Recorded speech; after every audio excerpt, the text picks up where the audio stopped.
while you mentioned that you had to go through some challenges and struggles yourself as well, and because this is about like the elite financial voices, so what have been the biggest challenges that you have faced in your career so far, and how did you overcome them? I think one of the first real big challenges that I had was trying to find a way back to the investment advice side of the business. So I had taken a turn away from individual investment advice and gotten into product sales, and which is really rewarding and it's fun from an ego perspective, because you get to have really high-end technical conversations, which is, it satisfies my need to be this pontificator. But when you're talking about individual investment advice, it's really sitting down and kind of being their therapist almost, and working through a problem, helping them see the long term. And so getting back onto this side when you've had a really successful career on the business to business side is difficult, because everyone has a household budget, me included, right? And so making that sacrifice to leave a pretty cushy corporate job and start a business to help other people manage their finances, that was a really scary endeavor, I must admit. And it was about 6 years ago now, and I remember it very well that fall, going into that Christmas season, knowing that I would have no income that Christmas and having to build a business up from scratch was absolutely the most terrifying thing I've done professionally. And I look back on it now and even think that guy, 6 years ago me, was nuts to do it.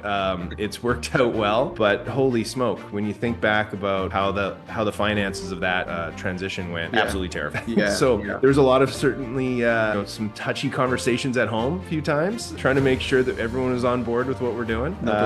Right size the lifestyle for a while so that things get better down the road.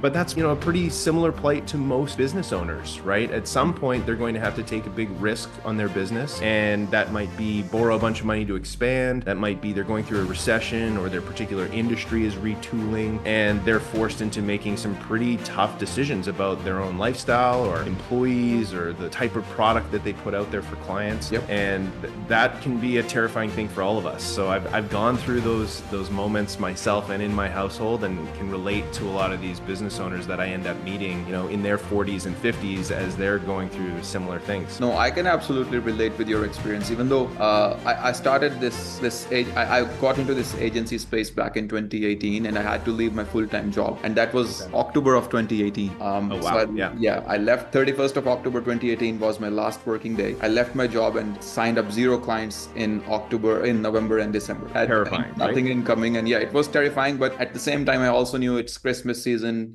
People are on vacations. They're not gonna sign up for new business or anything like that. So things started picking up in early 2019, and since then we've never looked back. We've only grown from there. So we're now a team of 20 plus individuals who come together and help our clients.